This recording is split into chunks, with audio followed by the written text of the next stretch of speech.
There's a narrative being pushed right now, polished, controlled, almost too convenient. And if you look closely, you can feel the gap between what's being said and what's actually happening.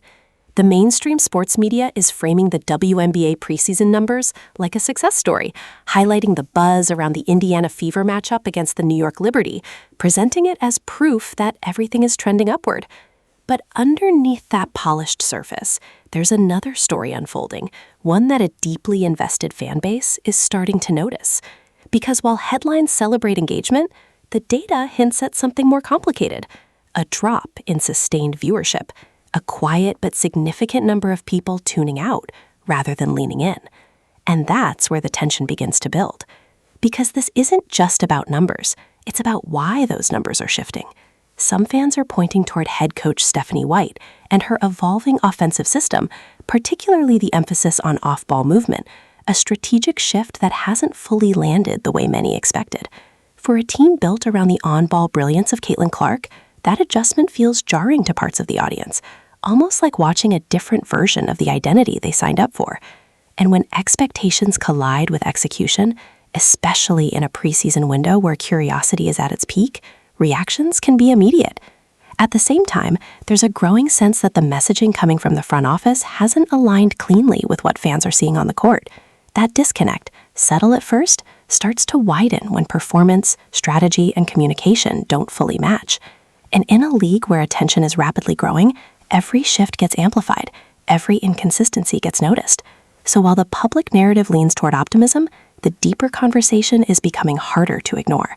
Because this moment isn't just about a preseason game or a single ratings report, it's about perception, trust, and how quickly those things can change.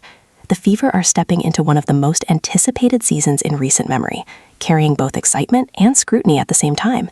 And as the regular season approaches, the real question isn't just how the team performs, it's whether the story being told about them matches the reality fans are experiencing. Cast of the first preseason game of the year with the Indiana Fever and the New York Liberty. Let's keep it real, the two biggest teams in the league. The Indiana Fever and New York Liberty on Saturday, April 25th, delivered an average audience of 743,000.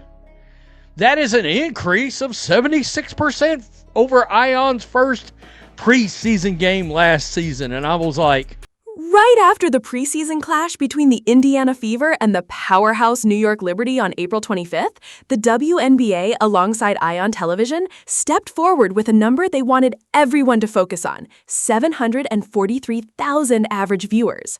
And almost instantly, the machine kicked into motion. Social media posts framed it like a breakthrough, headlines echoed the same tone, calling it the most watched preseason game in the network's history, highlighting a 76% jump from the previous year. On the surface, it feels like momentum, like growth, like validation. And to be fair, for a preseason game, that number is strong. It reinforces what everyone already understands about Caitlin Clark. Her presence alone can pull attention at a level few players ever reach. But here's where the story starts to split. Because when you step back and look beyond the headline, beyond the percentage increase, the full picture becomes more complicated. Analysts who track the league's economics didn't just celebrate the number, they questioned it.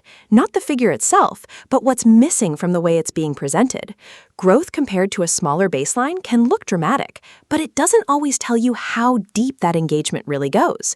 It doesn't show how many viewers stayed, how many drifted away, or how the audience behaved across the full broadcast. And that's the part the public narrative tends to glide past. Because numbers can be framed to tell a story, but context decides whether that story holds up. What's emerging here isn't a simple success or failure. It's a layered reality.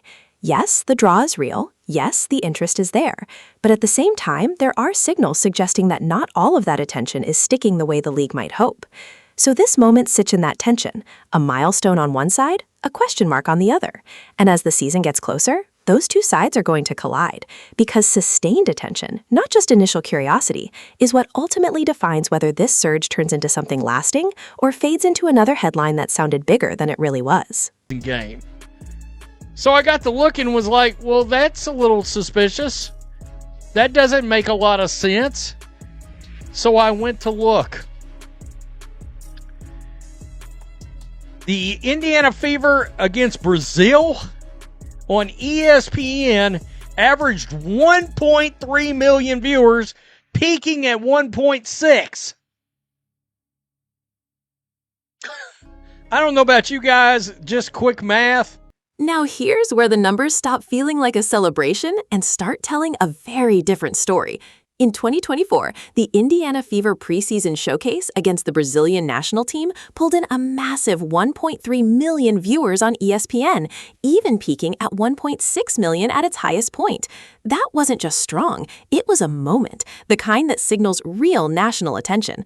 Fast forward to 2026, the hype is even bigger. The opponent is the defending Eastern Conference powerhouse, the New York Liberty, and yet the broadcast lands at 743,000 viewers. When you place those numbers side by side, the contrast is impossible to ignore. That's not a minor dip or a rounding error, that's a drop of roughly 43%, nearly half the audience gone. And that's where the narrative starts to crack, because while one version of the story highlights growth in a vacuum, this comparison forces a more uncomfortable question. How does a more hyped matchup with bigger expectations and more star power end up drawing significantly less attention than a preseason exhibition from 2 years earlier? It suggests that something deeper is happening beneath the surface, something that can't be explained by simple headlines or selective framing. This isn't about dismissing the current numbers. 743,000 is still a strong preseason figure, but context changes everything. Because when the baseline you're comparing to is 1.3 million, the conversation shifts from celebration to concern. It becomes less about how high the number is and more about why it didn't reach the level many expected. And that's the tension building around this moment, a gap between perception and reality that's getting harder to smooth over as more people start connecting the dots. You may be like, well, Rhodes, it's ION versus ESPN Network. Yeah, I got you covered, folks. ESPN's available in 70 million homes, pay television households. The ION Network is available in over 100 million homes. And it's available in a combination of over-the-air broadcasting, which is your antenna. If you got a plain old antenna, you can watch ION. Cable and satellite. It's on Dish Network. It's on DirecTV. It's on YouTube TV. It's on. It's free on Roku. It's a streaming channel. And this is where the conversation stops being surface level and starts getting uncomfortable, because the usual explanation doesn't fully hold up under pressure. Some analysts point out that ESPN naturally has a bigger pull than ION television, but that argument starts to crack when you look at how modern distribution actually works. ESPN sits behind a paywall, reaching around 70 million households that actively subscribe, while ION is free, accessible across more than 100 million homes through antennas and streaming platforms. On paper, that's a massive advantage in reach, a wider door, more potential viewers, fewer barriers. The game was easier to access, the matchup was stronger, the hype was louder, and yet the audience still fell by over 500,000 viewers compared to that 2024 moment. That's not something you can brush aside. Because when you zoom out, the pattern becomes clearer, and it centers around Caitlin Clark. In 2024, during her rookie surge, she wasn't just part of the biggest teams, she defined them. She appeared in 20 of the 23 WNBA matchups that crossed the 1 million viewer mark, an overwhelming share that reveals just how much of the league's visibility was tied directly to her presence. That's not normal balance, that's gravitational pull. And when she stepped away briefly in 2025 with injury, the numbers told an even sharper story. Viewership dropped by more than half during that stretch. It wasn't a gradual decline, it was immediate, almost like a switch had been flipped. So when the 2026 preseason opener lands at 743,000, instead of climbing toward or beyond that previous peak, the question isn't just about networks or scheduling anymore. It becomes something deeper, something more strategic. Are audiences responding differently to what they're seeing? Is the way Clark is being utilized changing how viewers connect with the game? Because attention doesn't just follow a name, it follows experience, style, identity. And that's where the focus starts to shift towards Stephanie White and the system being built, particularly the move toward a more off-ball structure. Because if the audience originally came to watch a certain kind of dominance, a certain rhythm, a certain style centered around Clark's on-ball creativity, then altering that formula, even slightly, can change how that experience feels. And when the experience changes, so does the engagement. That's the deeper tension behind these numbers, not just whether the audience is there, but whether they're seeing what they expected to see. If you guys aren't paying attention, there's a section of fans that are mad as hell right now. They're mad as... They don't want to see Caitlin Clark play off ball. They don't like Stephanie White's style of play. They don't want to watch slow basketball. They don't want the ball to be taken out of Caitlin's hands. They don't like how the Indiana Fever handled the injury last year and kept tagging fans. The timing of this ratings conversation doesn't feel random at all. It feels deliberate, like something building beneath the surface finally breaking through. Because that Fever preseason game didn't just happen in isolation. It arrived at the end of a tense 2-week stretch, where the organization seemed to slowly distance itself from the very core of the Caitlin Clark fan base. And if you trace the noise, really follow it, from the April 13th draft to the April 25th preseason tip-off, you start to see a pattern forming. It wasn't just one moment, it was a chain reaction. Stephanie White making those controversial off-ball comments, leadership voices suggesting Clark needed to adjust, front office figures brushing off growing concerns, narratives shifting toward a combo guard identity, the heated Raven Johnson draft debate, even whispers of ticket boycotts starting to circulate, all stacking up, one after another, creating a tension that felt impossible to ignore. Now, anyone grounded in analytics will tell you correlation isn't always causation, that television ratings are influenced by countless moving parts. And that's fair. But there's also a truth here that doesn't need overcomplication, something clear and powerful.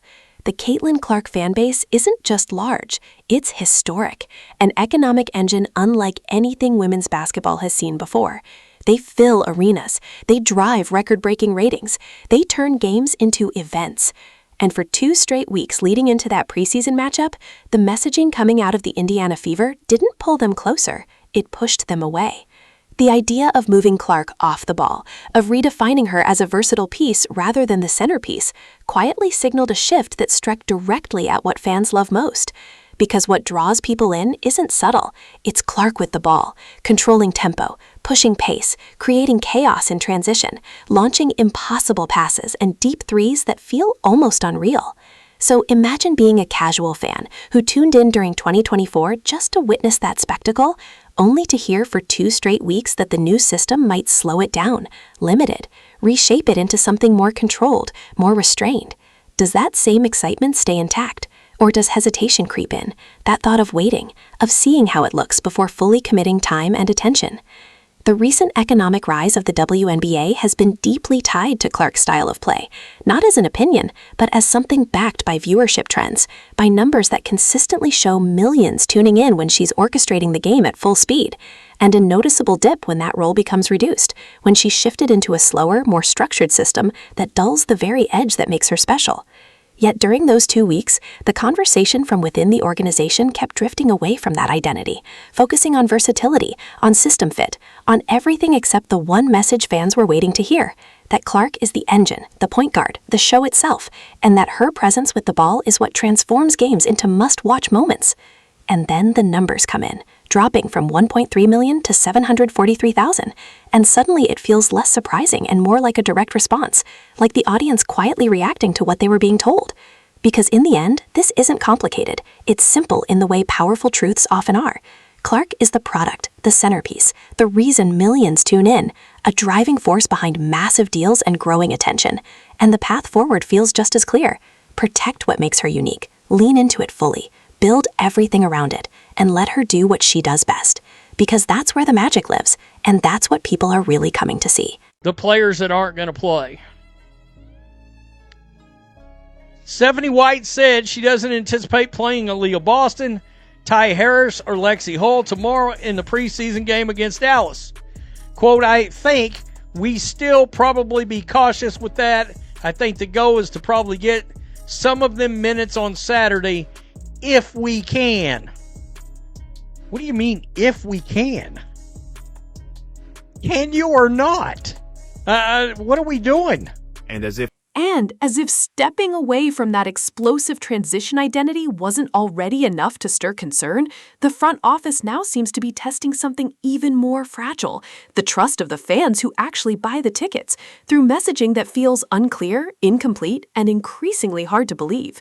Stephanie White released an injury update that raised more questions than answers, listing key pieces like Aaliyah Boston, Lexi Hall, and Natasha Cloud as dealing with undisclosed issues, and then followed it with uncertainty, saying they would probably be cautious and might get minutes if we can, a phrase that lingers because no one really knows what it means. What exactly is "if we can"? What's actually going on behind the scenes, especially when it comes to something as vague as a lower leg injury for Boston? That lack of clarity has started to create distance, and a growing part of the Indiana Fever fan base is beginning to question whether they're getting the full picture. Because when communication feels guarded, trust doesn't hold, and once that credibility starts to slip, it's not easy to rebuild. And all of this is happening right as the spotlight is about to intensify, with the regular season opener on May 9th against the loaded Dallas Wings, a matchup that carries its own storyline, with Paige Buchers going head-to-head with Caitlin Clark, a game already positioned to draw massive attention far beyond anything the preseason could offer.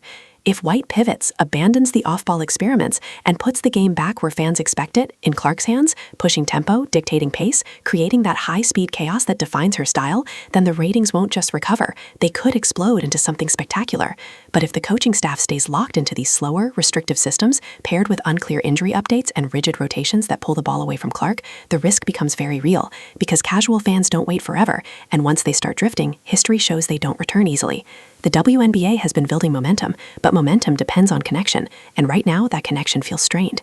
This isn't just a warning, it's a moment of decision, because the numbers have already started to reflect the shift, and the message is becoming impossible to ignore. The Fever cannot afford to misread the power of the Clark-driven audience, not now, not at this scale. And beyond the analysis, there's also a community forming around these conversations, voices that keep pushing for clarity, for accountability, for deeper understanding of what's really happening on and off the court, a group that values sharp, fearless breakdowns and refuses to settle for surface-level narratives. So now the question turns outward. Are these falling ratings a genuine organizational issue, or just noise that fades once the real games begin? Will these coaching choices reshape how fans engage with the team, or will adjustments come in time to restore that electric connection? And most importantly, should the front office step in and bring the focus back to what clearly works?